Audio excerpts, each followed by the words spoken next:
Frank Corbo has gone in a split end, but a keeper, a handoff to Shepko, and boy, he swept the end and got down to the 10. That's where he was hit. He fell forward to about the 8-yard line.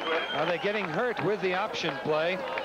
They're going to have to do something to stop the option play. Once again, watch Frank Novak move to his left, keying off number 84 for the Columbia lines. He will determine, I'm sorry, it was 94, Doug Lindgren, and he'll determine what Novak does with the football. Once again, he pitched out to Shepko for good yardage. And you saw number 5 at Witherspoon in there on the tackle. This time, the ball is being carried by Craig Williams, number 30, the fullback. He was a defensive end last year. He's stopped by Tom Nevitt, the right linebacker, number 45. He was a lineman in high school, asked why he played the line, because he was the biggest guy on the team. Why else? Once again, you see him hit the hole. Perhaps he could have been a little faster in hitting that hole. Looked like he was picking his way a little bit, but when they were around him and the chips were down, picked up an extra yard. Seconds running out here in the first period. Columbia leading 3-0. They have sent Jim Fruin in at the fullback spot, a big guy, and he's trying to go over, but he's right up to the goal line. And I heard the whistle. That should have stopped the clock, but it's still going, according to the official clock. And Gary Kerman going in at tailback now. Jim Fruin is coming out at the 2. Handoff right up the middle, a safe play to call on the goal line. You call that option play on the goal line, and you can very easily lose yardage. The second, 1 second, and the whistle should blow to end the first half. I don't understand, first quarter, rather. Oh, that's the first quarter. They didn't mind, they didn't want to take a timeout here. The score at the end of the first period is Columbia 3 and Lafayette 0. Friends, tomorrow night on Sports Channel, it's the Sport of Kings, thoroughbred racing from Belmont Park. Please join host Harvey Pack for in-depth interviews and highlights of all 9 races. Racing from Belmont, every Wednesday through Monday night at 7, right here on Sports Channel. Your box seat to New York sports at home.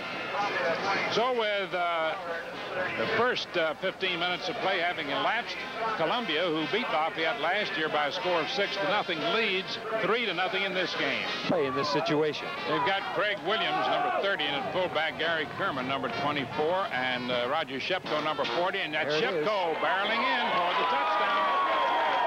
Anytime a running back gets yardage, key yardage in a situation like that, you can be certain that the other running back in that backfield is doing a good job of blocking. Mr. Shepko is right behind fullback Craig Williams on the play. Now watch Williams burst into the line. That's number 30, the isolation blocker. You see him there pinning the linebacker to the inside. Shepko broke right off his backside over the goal line. Now the try for the extra point. 15, Frank Novak holding, number 15, and Mike Millar, number 16, boots it. It's up into the air, and it is no good. And the score remains Lafayette 6 and Columbia 3 with 14 minutes and 57 seconds to go in the second period. And there you see number 30 bursting into the line. He got the one of the isolation blocks. Actually, he just burst into one of those defensive linemen for the Columbia lines. Couldn't get through for the linebacker, but they pushed the lineman off of the football and actually obstructed the linebacker, who could not come over to make the tackle. Kicking off, number 10. That's Matt Panich for Lafayette, and the deep receiving men, number 5, Jim Witherspoon to the far side of the field, and Steve Wallace, number 82, nearest you as you look at the picture. All right, here is Panich moving forward. Kick's not too high, and it's being taken by Steve Wallace at about the 17. He's up to the 20-25. He's hit over the far side of the field from us, short of the 30, as they pile up over that way, and Columbia then will take over. Jim Fruin, who was in there, made the tackle. Mr. Russo on the side, Mr. Nazo on the sidelines. We've got Joe Cabrera and Jim Pritchard in there, but Witkowski is throwing to Reggio, going deep. He's got it at the 45 of Lafayette to the 30. He's hit at the 25 and down at the 20 on a touchdown-saving tackle of Bill Reggio, the split end. Bob Shar, number 17. Watch the sophomore split end now. Bill Reggio does not have blinding speed, but great hands, good moves. He's got 2 or 3 steps on the defender, holds on to the football. Now, of course, if he had that blazing speed, the Lions would have had a touchdown. About a 47-yard play. It's a first down on the 23. Jim McHale is in at the tailback spot. He just shifted in behind number 30, Jim Pritchard. And he's got the ball on the handoff from Witkowski, but it doesn't go anywhere because Brett Larson, the right tackle, moved in to hit him. Cabrera comes back into the game to replace McHale. Cabrera is number 44. Jim Pritchard is 30. Fullback. Cabrera is the deep man. Now they got a split backfield. Cockrell, flanker to the left, and Witkowski's going to throw. He's got a man going deep, but he misses Bill Reggio. Bob Marr, number 23, Witkowski's pass the left cornerback. Could have been throwing to Dave Rowell also. 2 receivers in the area. Yeah, Cockrell in the end zone all alone. But you can't see them all, can you? No, no quarterback can see them all. And, of course, he's keying certain defenders in that defensive secondary. You don't try to scan the entire defensive secondary, especially if you're a sophomore quarterback.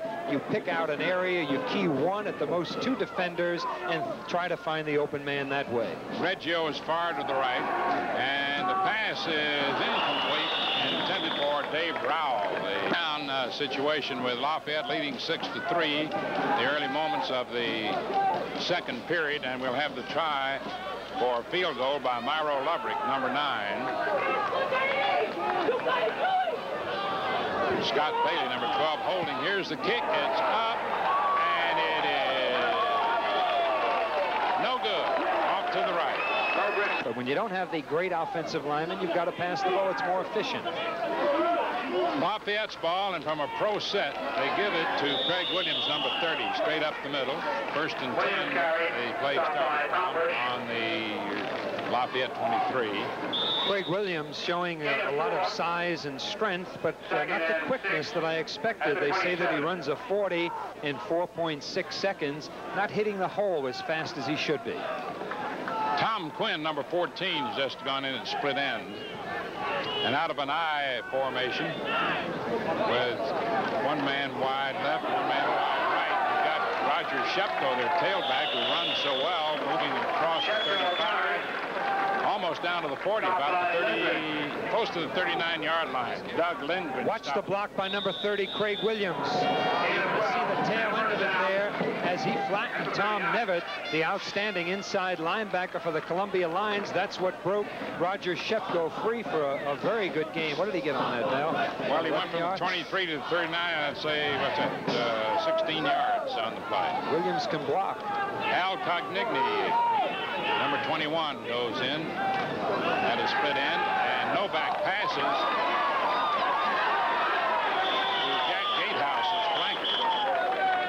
And there's a marker on the play. The marker's at about the 43-yard line. Play, it was a clipping penalty. When I say after the play, I mean it was a clipping penalty on the play that moves the ball back to the 29-yard, 15-yard penalty. Frank Corbo, number 81, is in at the split end. He's right. And now, from the shotgun, putting Frank Novak deep, you, of course, are looking for the pass. You got 3 men downfield. 1 cuts over the sideline. That's Corbo, who just went in. Leininger pushed him out of bounds. Number 81, Frank Corbo. Novak can throw the football. Another young quarterback, just a sophomore, as we indicated before. Didn't play his senior year in high school. You see him setting up. He has good pass protection. Essential for any quarterback, especially a young one. Good. He had something on that football. Found his man, threw the ball well. Got to zip it on the sideline. And the man who received it, sir, was a freshman, Corbo. Keeping the ball this time, quarterback Frank Novak, and he carried it to just past the 45-yard line. It's a 3rd down coming Once again, the option play. This time, Mr. Novak decides to keep the football. Let's see if we can determine why he decides to keep the football. Probably should have pitched it out. Evidently, he thought that his offensive back had a block on that defensive end, and it would sustain itself. It didn't, and he was tackled at the line of scrimmage. A slot left this time, but they run the play right, and then there's a pitch out to the deep man, Roger Shepko.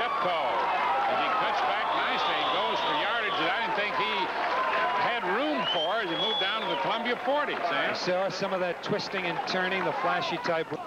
Number 81 goes back in. He caught that pass a little while ago. He got to the right, but the play goes left. He got a man out in the clear at the 15-yard line. That was Al Cognigne, the split end, number 21, tackled by Jim Witherspoon, number 5. Okay, he's the fastest man on the Lafayette football team. He showed us some of that speed as he split the zone. Most teams in the college level use that zone defense. What you want to do is find the dead spots in the zone. This time he finds that spot between the cornerback, between the safety, and you couldn't have thrown that ball any better. You're right. 6-3, Lafayette over Columbia with a little over 10 minutes to go in the first half. And Roger Shepko again carried with Jeff Peters, the right tackle, number 96, stopping him. Well, they're just running the ball, and they're passing the ball quite well on Columbia. A judicious interspersion of the aerial, would you say? Yes, that is exactly what Bill Russo said he would like to do. He would like to balance it. He wants to run more than you want to pass with a football. I think most coaches would like to do that. It's safer. You just saw number 14 running on your screen out at wide right. That's Tom Quinn, just went into the game. And he's the man they're throwing to. And he is a marker going to be on that play. Somebody shoved somebody. And that must have been Chris Meininger, number 2, the left cornerback, who shoved the intended receiver. Of course. Paul Scheidemantel, number 82, in at tight end for Lafayette, replacing Opatkiewicz, driving over for the touchdown, straight up the middle. Columbia will go to 6 and 7 men on that defensive line, trying to fill each of the gaps. They did not do it on that last play. Let's watch it again. You can see some of the power of Craig Williams on the play. Once again, you see the lead back going in there, attempting to get a block. It looked like one of those linebackers just ran right by Williams, had a shot at him. You had 2 tight ends in there on that play, Let's see who misses the tackle here. Runs right by Williams. We'll see another angle. Same play. Hard to tell, but I believe it was Tom Nevitt that just ran right by Williams. Yeah, Ed Opatkiewicz, number 88, and Paul Scheidemantel, 82. 2 tight ends. Right at the goal line. As Lafayette went 78 yards in 8 plays, 4 first downs, and they move out in front by a score of 12-3. There's no deception involved in a goal line situation like that. That's why you go to 2 tight ends. You get the extra blocker in there.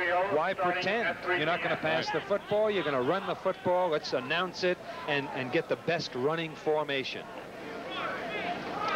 Mike Millar will attempt the extra point for Lafayette, with Frank Novak holding.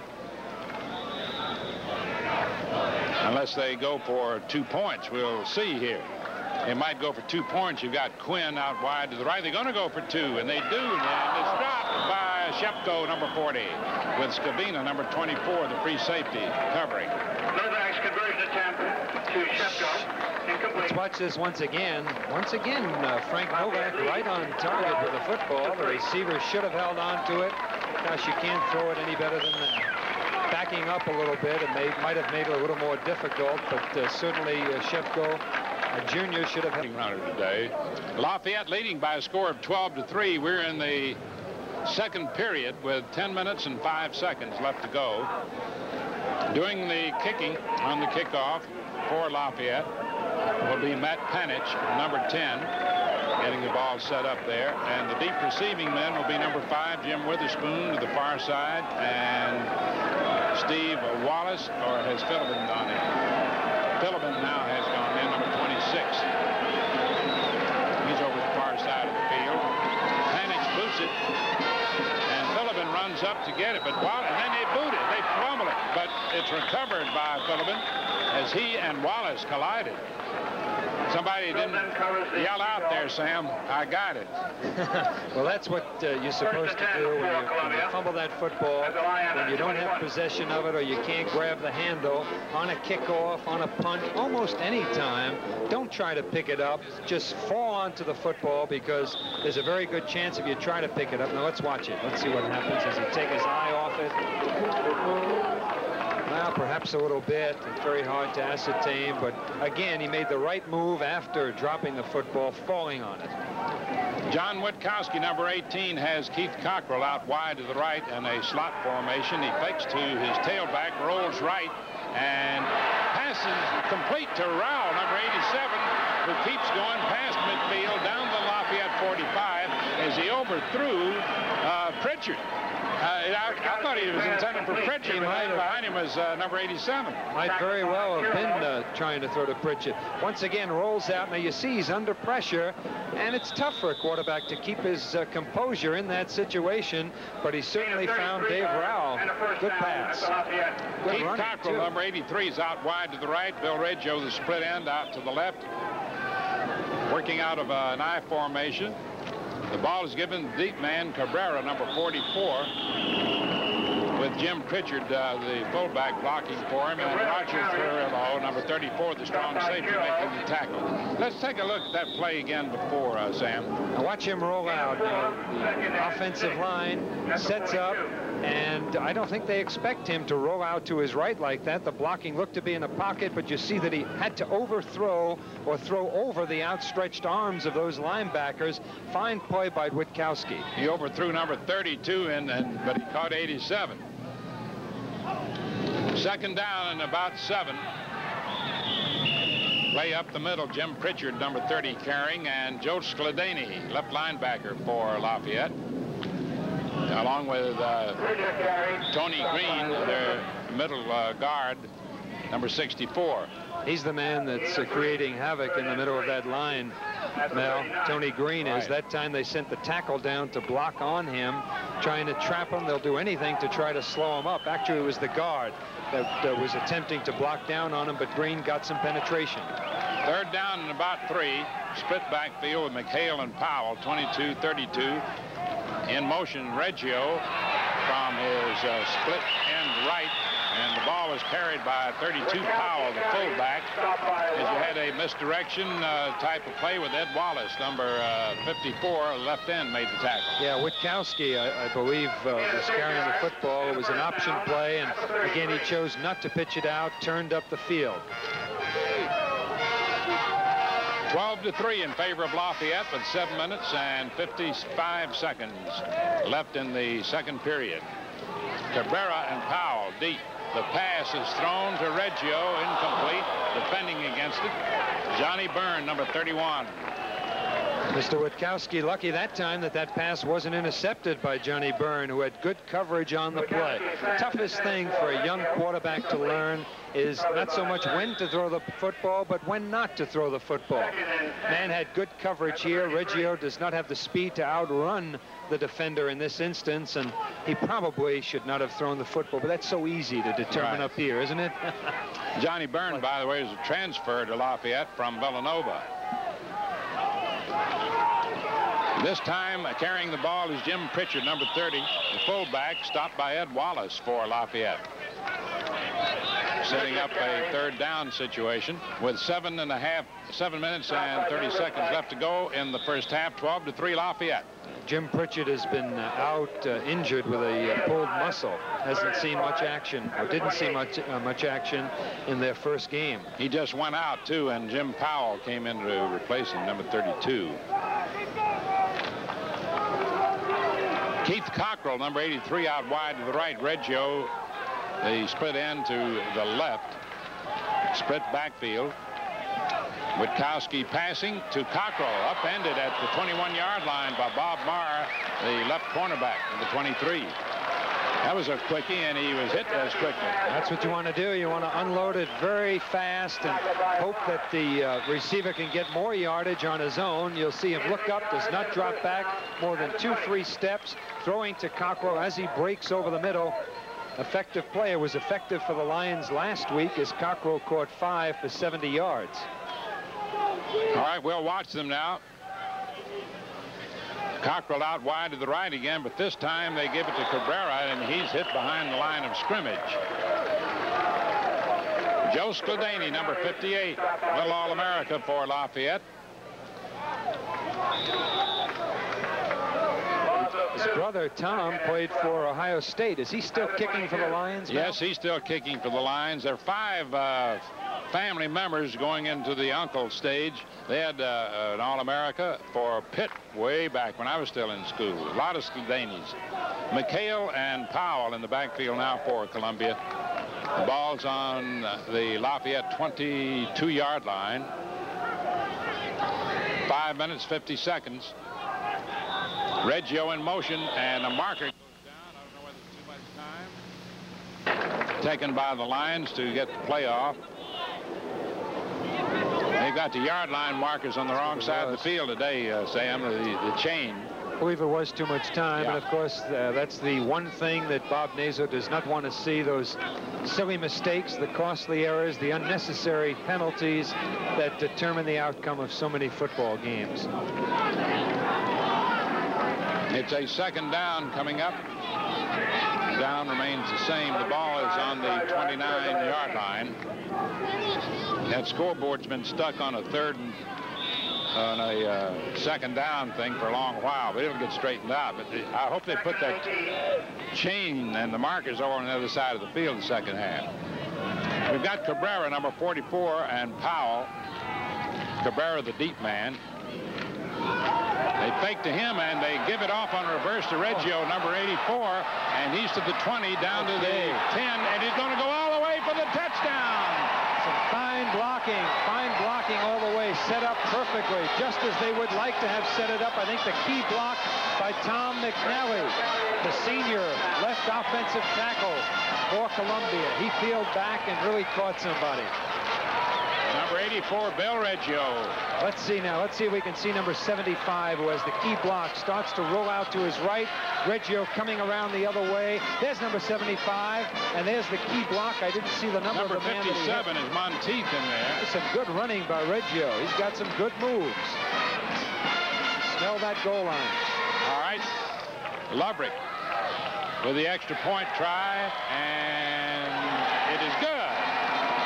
Makes the score Lafayette 12, Columbia 10 in the second period with 5 minutes and 28 seconds left to go. A 78-yard drive and 9 plays with 4 first downs. Sam? Let's look at that again. You can see the pursuit on the part of that Lafayette defensive unit. They're going with Witkowski to the right.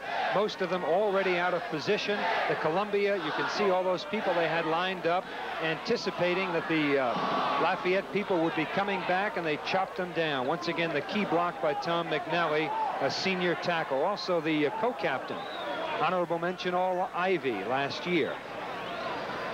The kickoff by Columbia by Myro Lubrick, number 9, and the 2 deep receivers, number 22, Carmine DeSantis, to the far side. You see Myro Lubrick, number 9, setting it up. And you'll see the 2 deepest men, 22, DeSantis, and number 21, Al Cognighi. There is the kick, and coming on is DeSantis on the 10, 15, 20, and down he goes as he skidded with number 93 pouring in on him, and that was Bob Pash. Well, we said that we thought we were going to have an exciting football game, and we have. And both of the game plans expressed at the opening of the game by the respective coaches, Bob Naso and Bill Russo, have pretty much held true.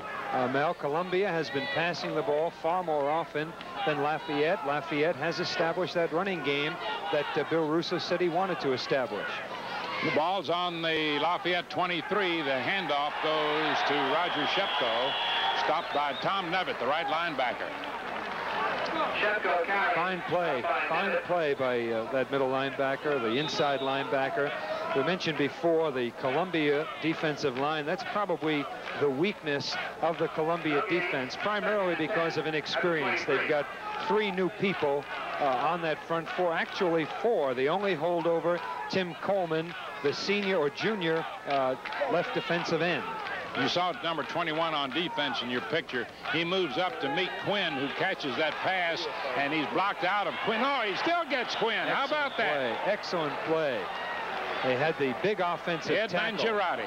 Ed Stahl there, probably their, well, one of their best offensive linemen, the right tackle. Watch number Stahl, Mr. Stahl now, number 71, come out of there. He's the only blocker out in front of the ball carrier, and just an outstanding play on the part of Ed Mangiotti of the Columbia Lions to elude that blocker and still make the tackle. It's third down and about 3, and the pass is completed to Jack Gatehouse, the flanker. He was on the move. He had him on the fly, and he moved at about the 40, and he moved short of the midfield marker at about the 48. Okay, you can see that the Lions are coming up. They're concerned about their running game. The linebackers are starting to play a little bit tighter, more concerned with the run than they are with the pass, and he found Gatehouse over the middle in the area of the linebackers. You saw Tom Nevitt chasing him, but just couldn't get a piece of the football. That's it. Another pass play. This time it was Carmine DeSantis who caught the ball, with Vince Pellini, the left linebacker, making the tackle. Very hard to defend those quick passes, the quick slants over the middle. The linebackers have to do it. You'll see Vince Pellini, their outstanding linebacker for Columbia, in the area, but just couldn't get outside fast enough to get a piece of the football. Second down and about half a yard to go. Got some motion in there. But instead of running, they're going to throw, and it's overthrown. Quinn was the intended receiver. Mangiotti, the defender. 3 minutes and 12 seconds to go in the first half. Lafayette leading Columbia 12-10. Columbia leading the series with Lafayette. In 16 previous games, Columbia's won 8, Lafayette 7. They tied 1. Last year, Columbia won a relatively listless game, 6-0. In fact, Coach Naso told us yesterday he could have fallen asleep in the game. Well, he'll take it any way he can get it.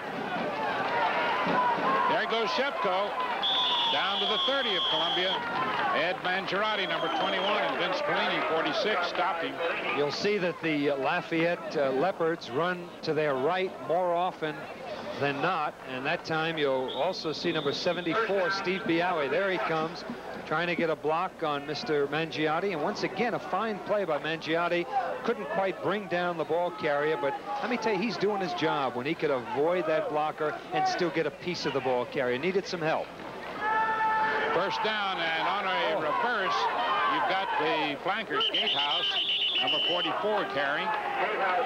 He got down about the 27-yard line. Again, running to their right, sweeping that time, pulling the left guard, Ron DiBiase, from his left guard position, pulled around to the outside. Somebody's hurt down there, Mel, and he looks like he's in quite a bit of pain. I didn't get his number. At the 27. I think he was hit number by 90. Yeah. Is that 96? Well, I saw one outstanding block by Ron DiBiase, who just flattened Jeff somebody. Peters is the man's hurt. 96. The knee injuries. Right. Those are the things, of course, that every football player dreads. Second down and 7 for Lafayette. Greg Williams driving straight ahead. Tom Nevitt, right linebacker, number 45, stop number 30. It's going to get good yardage. All right, they go into the shotgun. 1st and 10 on the Columbia 21. That puts Frank Novak deep, but the ball is snapped back to the fullback, Craig Williams, up the middle, with Vince Pellini, number 46, the left linebacker, making the tackle, along with number 80, Tim Coleman. They've gone to the shotgun 3 or 4 times today. I believe that's the first time that they've run off of it. Sam, let me ask you this. By going into the shotgun like that, but faking, in other words, they gave the ball to the fullback. Well, that's what you want to do. You want to run off of the shotgun, especially in this situation. You don't want to be predictable. Every time you go to the shotgun, you don't want the defense to know you're going to pass the football. Well, let's see what they do off the shotgun now. Novak's passing. He's got his man, and he's brought down immediately at about the 13. Jack Gatehouse caught the ball, and Tom Nevitt made the tackle. Once again, a lot of poise by the young quarterback, Frank Novak. 1 minute, 11 seconds to go in the first half. Lafayette leading Columbia 12-10. Of course, if Columbia can stop them now or even settle for a field goal, it'll be almost a psychological edge for them at this point. Shepko deep, Williams up front. The pitch out to Shepko. He got blocking. He's running at the 5. He's hit at about the 4 and dives forward to about the 2 or 3. Greg Naban, the strong safety, number 20, and Jim Witherspoon, number 5, helped stop him short of the goal line. And I believe it's Witherspoon. Witherspoon is down. but still on the ground. Let's see the play now. Once again, Shepko, an outstanding runner. Now we know why he led them in rushing last year. Picks up a block downfield from the other back, Craig Williams, and there you saw the impact and the injury. Go ahead, Mel. Right. Jim Fruin, number 32, goes in to replace Gary Kerman at the deep or tailback or left halfback spot, whichever one you want to call it, for Lafayette. And they're going to use 2 tight ends, Sam, like they did earlier when they scored their last touchdown. Want to get more blocking action up front, huh? Let's see if they use that isolation block again, trying to isolate one of the setbacks, one of the running backs on that linebacker, and have the other man carry the ball off his tail. I'm glad to see Witherspoon walking off under his own power. All right, we'll